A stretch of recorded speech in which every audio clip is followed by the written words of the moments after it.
변상욱대 기자. 네. 언론에 대한 비판이 계속 이어지는 모양입니다. 금요일에도 언론의 문제점 얘기를 하셨었어요. 네. 그래서 주말에 한국기자협회에서 긴급히 기자협회 간부진과 각 언론사의 기자 대표들과 해서 회의가 연일 이어졌고요. 그래서 결국 한국기자협회에서 긴급하게 일단 세월호 참사 보도에 대한 가이드라인은 이렇게 내놓으니 여기에 따라달라라고 가이드라인을 내놨습니다. 급하게 하나 만들었군요. 네. 어떤 겁니까? 뭐 지금 말씀하신 것부터 얘기한다면 5번째 항목에 들어있는데 10가지 중에서 언론은 보도된 내용이 오보로 드러나면 좀 빨리 정정보도를 하고 사과를 하라. 빨리 정정보도 사과하라. 이렇게 되어 있습니다. 그다음에 또 하나 지금 몇 가지 예를 드신 것 중에 좀 관련이 있어서 먼저 설명하면 3번째 항목 보면 진도 실내체육관, 팽목항, 고려대 안산병원 등 주요 현장에서 취재 인터뷰할 때는 신중해야 하고 유가족과 실종자 가족의 입장을 충분히 배려해서 보도하라. 이렇게 되어 있습니다. 충분히 배려한 보도란 건 어떤 걸까요?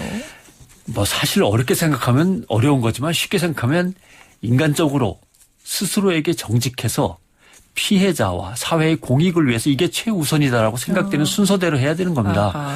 근데 이제 뭔가 특정 경쟁에 갑자기 이제 너무 심하게 빠져들거나 그다음에 뭐 더 흥미롭게 하려거나 더 자극적으로 해서 눈에 띄어보려거나 또는 급한데 꼭 확인을 해야 됐다고 생각하면서도 에이, 당장 일단 해보고 뭐 그렇게 틀리지는 않겠지 이런 식의 넘어가는 부정직이나 불성실한 취재가 이제 문제가 되죠. 그렇죠. 특히 재난 초기부터 일정한 시점까지 기사의 초점은 인간적인 요소들에 맞춰야 됩니다. 예를 들면 어떤 걸까요? 사상자, 실종자, 유가족, 피해 가족 이런 것들이 이제 그런 것들이죠. 근데 물질적, 금전적 피해 뭐 이런 거라든가 보험 얘기 뭐 이런 거. 아까 인터뷰에서 나왔죠. 재난청을 빨리 신설합시다. 거기에 예산을 갖다 어떻게든 투입을 해가지고 이런 거 해야 됩니다. 뭐 이런 거라든가. 그다음에 뭐 말씀하신 대로 셀카로 이렇게 사진 찍어서 인증샷을 찍으려고 한다. 그거는 정말 어떻게 이해를 해야 되나요? 그 울부짖는 현장에 가서 기념사진 찍겠다는 거. 이거는 재난보도 준칙에서 꼭 지켜야 될 것들입니다. 일단 어느 시점까지는 인간적인 요소에만 초점을 맞춰라라고 하는 건데 그게 잘 안 되는 거죠. 보험금 보도, 뭐 재난 영화를 소개합니다. 이런 것들 다 말이 안 되는 것들. 그 외에도 어떤 가이드라인 준칙들이 나왔습니까? 세월호 참사 보도는 신속해야 되겠지만 일단 정확해야 된다라는 게 첫 번째로 지적이 됐어요. 어떤 경우냐면 항공기가 이제 비행기가 추락했거나 배가 침몰했거나 할 때 제일 어려운 게 사고 원인을 밝히는 겁니다. 누구 책임이야? 되게 어렵습니다. 그렇죠. 긴 시간이 필요하고 책임 소재를 밝히는 건 더 복잡합니다. 특히 단독 사고가 아니고 배와 배가 충돌했다 그러면 진짜 어느 쪽이 잘못한 건지 가리기가 참 어렵습니다. 이번에도 사건 일부부터 쿵 하며 부딪히는 소리 이것 때문에 다들 암초에 부딪혔다. 다 그렇게 나갔던 거 아닙니까? 그렇죠. 이제는 급속히 항해하다가 과도하게 방향 전환했다 지금 바뀌고 있는 것도 그런 거고요. 그다음에 통계나 명단 이게 어렵습니다.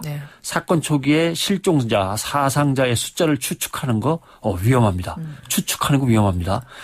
지금 넋이 나가 있는 재난 현장이거든요. 그럼요. 전에 듣고 얻어 들은 거 가지고 바로 숫자로 보고하면 틀리기 십상입니다. 전원 뭐 구조 성공 이런 게 이번에 초반에 나간 거 아닙니까? 이럴 때 기자는 지금까지 알려진 건 몇 명이라고 한다. 그러나 어떤 점에서 불확실하다. 예를 들면 몰래 탄 사람, 돈 안 받고 공짜로 태워준 사람 뭐 이런 것들 있을 수도 있다라든가. 그래서 최저 얼마, 최대 얼마 이렇게 구간을 정해서 보도하는 게 그나마 사람들의 혼란을 덜 불러일으킬 방법인 거죠. 그러니까 무조건 정확하게 마지막 통계가 나올 때까지 보도하지 말아라 이런 거는 아니지만 이게 오류가 있을 수 있음을 사람들에게 알리면서 그렇습니다. 보도하라는 말씀이세요. 예를 들면 실종자, 사상자를 도대체 기자가 아무리 발벗고 뛰어다녀도 파악할 수가 없다. 이런 경우는 어떡하냐라고 하면 그 파악할 수 없는 상황, 그 현장이 바로 기자의 취재 현장인 겁니다. 도대체 이런 문제점 때문에 내가 도대체 숫자를 파악할 수 없다. 이거를 갖다 당국은 이렇게 해결해 다오. 라고 기사를 써야 그것이 전체적으로 당국의 재난 대책을 갖다 도와주는 일이 되는 거죠. 그다음에 자극적인 영상이나 무분별한 사진, 선정적인 어휘 사용을 자제해야 됩니다. 저는 이 부분에서 또 한 가지 좀 걸리는 것이 지금 그 배 안을 촬영한 사진들, 사고가 나고 나서 배 안을 촬영한 사진들이 돌고 있어요. 그런데 그 사진 안에 있는 그 인물들의 얼굴이 그대로 노출이 되고 있습니다. 그렇죠. 그중에는 희생을 당한 희생자들의 얼굴도 있을 수 있고요. 그럼요. 가족들에게는 그 얼굴을 보는 것이 굉장히 고통스러울 수 있는데 반복적으로 TV에서 보여지는 것 이것도 좀 문제가 있는 거 아닌가요? 예를 들면 TV 드라마나 영화에서 담배 피우는 장면이 나오면 담배를 뿌옇게 합니다. 모자이크 처리하죠. 뭐 칼이나 이런 거 당연하죠. 그런데 생사의 기로에 놓여 있는 어쩌면 숨졌을 수도 있는 사람들 뭐 이런 사람들의 얼굴을 그대로 노출하는 거는 그걸 바라보는 만약 가족이나 친구가 있다면 엄청난 쇼크를 받게 됩니다. 이런 것들을 당연히 조심해야 되는 건데 언론이 이걸 갖다 신경을 안 쓴 거죠. 그다음에 유언비어의 발생이나 충격을 방지하려면 기자협회의 가이드라인 준칙이 7번째 나와 있습니다만 불확실한 내용에 대한 철저한 검증 보도를 통해 유언비어 발생과 확산을 방지하도록 해야 한다. 불확실한 내용. 아까 그 수를 말하는 숫자 부분과는 또 달리 그런 것 불확실한 다른 내용들을 전할 때 왜냐하면 분노한 상태거나 신경이 날카로워져 있는 상태거나 엄청나게 당황한 사람들이거든요. 또는 그 현장에는 뭔가 정신적으로 문제가 있는 사람들이 또 그 망상에 사로잡혀서 가는 경우도 많습니다. 그래서 그런 심경들을 이해는 하지만 그 사람들의 진술 그대로 사상자의 수나 내부 상황이나 단서, 원인에 대해서 그 해석을 판단을 즉시 옮겨서 보도해버리는 일은 피해야 되는 거죠. 이게 대표적인 게 며칠 전에 있었던 MBN의 홍가을 씨 인터뷰 아닌가요? 그렇죠. 민간 잠수부의 수색을 안 된다고 딱 저지하더라. 이렇게 해서 누가 얘기를 했단 말입니다. 시간만 때우고 가라고 그러더라. 나는 들어가서 그 실종자들과의 대화를 들었다. 목소리를 들었다. 이제 이런 거를 여과 없이 생방송에 내보는 거죠. 이럴 때는 유기적인 협조 체제를 위해서 잠깐 대기해라. 순서를 정리하고 임무를 정리한 다음에 하나씩 들어가자. 이렇게 해서 잠깐 기다리라고 한 건지 니들이 왜 왔냐? 절대 안 되니까 돌아가라. 뭐 이렇게 얘기한 건지 설마 그게 상식적으로 가능할까라고 생각되면 반드시 확인해야 됩니다. 그렇죠. 근데 말해준 사람만 믿고 확인하면 안 됩니다. 설사 직접 목격했다고 주장하더라도 때로는 목격했다 하더라도 착시가 있어갖고 잘못 봤을 수도 있거든요. 그런 것들이 제일 문제고요.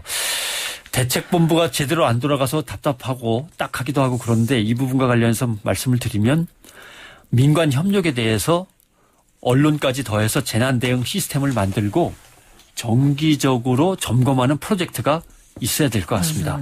정부 부처의 재해대책본부, 해경, 해군, 휴대전화 통신 사업자들, 방송과 신문 등이 더 유기적으로 맞물려 돌아가는 시스템이 필요합니다. 특히 SNS가 이번에 많이 문제가 됐는데요.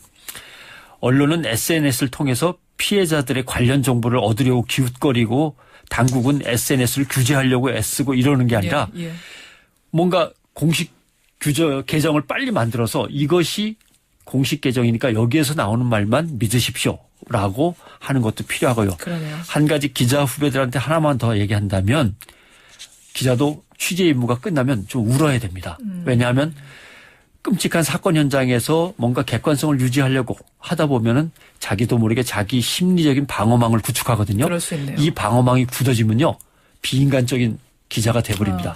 이 재난 현장에서 인증샷 찍는 게 바로 이런 겁니다.